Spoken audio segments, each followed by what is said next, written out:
നമസ്കാരം. പലർക്കും പലതും പറയാൻ പേടിയാണ്. കാര്യം അവരുടെ ചാനലിൻ്റെ റീച്ച് പോകുമോ, ചാനൽ ബ്ലോക്കായി പോകുമോ എന്നൊക്കെയുള്ളൊരു പേടിയാണ്. ആരെ പേടിക്കണം?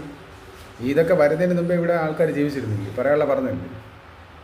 നമുക്ക് പറയാനുള്ളത് നമ്മൾ പറയണം, അത് ആരെ മുഖത്ത് നോക്കിയായിരുന്നു. അതുപോലെ തന്നെയാണ് നമ്മളെ ഈ യൂട്യൂബിനകത്ത് ഉള്ള ഒരു വിഷയം എന്ന് പറഞ്ഞു കഴിഞ്ഞാൽ, തോന്നിവാസങ്ങൾ കാണിക്കുന്നവരവർ പ്രൊമോട്ട് ചെയ്തുകൊണ്ടിരിക്കും. പ്രത്യേകിച്ച് ഈ ലേഡീസുകൾ മെമ്പർഷിപ്പ് ചാനൽ മെമ്പർഷിപ്പ് എടുക്കണേ, രാത്രി മുതൽ വെളുപ്പാങ്കാലം വരെ നല്ല സൂപ്പർ വീഡിയോസ് ഉണ്ട്, അങ്ങനെ ഇങ്ങനെ എന്നൊക്കെ പറഞ്ഞുകൊണ്ട് പക്ക ഉടായ്പ വേലത്തനങ്ങൾ കാണിക്കുന്നവരെല്ലാവരും യൂട്യൂബ് മുതലാളി അങ്ങ് പ്രൊമോട്ട് ചെയ്ത് അങ്ങ് മുൻപന്തിയിൽ കൊണ്ട് നിർത്തി. മറിച്ച് നമ്മൾ ഏതെങ്കിലും ഒരു സോങ് എടുത്തുകൊണ്ട് വന്ന് നമ്മളത് ഒരു വീഡിയോ ആയിട്ട് ഇടുകയാണെങ്കിൽ, മാന്യമായിട്ട് ചെയ്യുകയാണെങ്കിൽ അത് കോപ്പിറൈറ്റ് വിഷയം.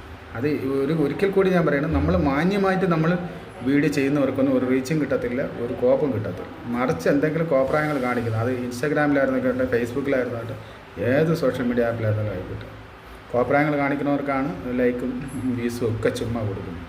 സത്യസന്ധമായിട്ട് ചെയ്യുന്നവർക്കൊന്നും ഒന്നും കൊടുക്കത്തില്ല, ഒന്നും കിട്ടുകയില്ല, അതിനെ ജനങ്ങളുടെ ഇടയിൽ എത്തിക്കത്തില്ല.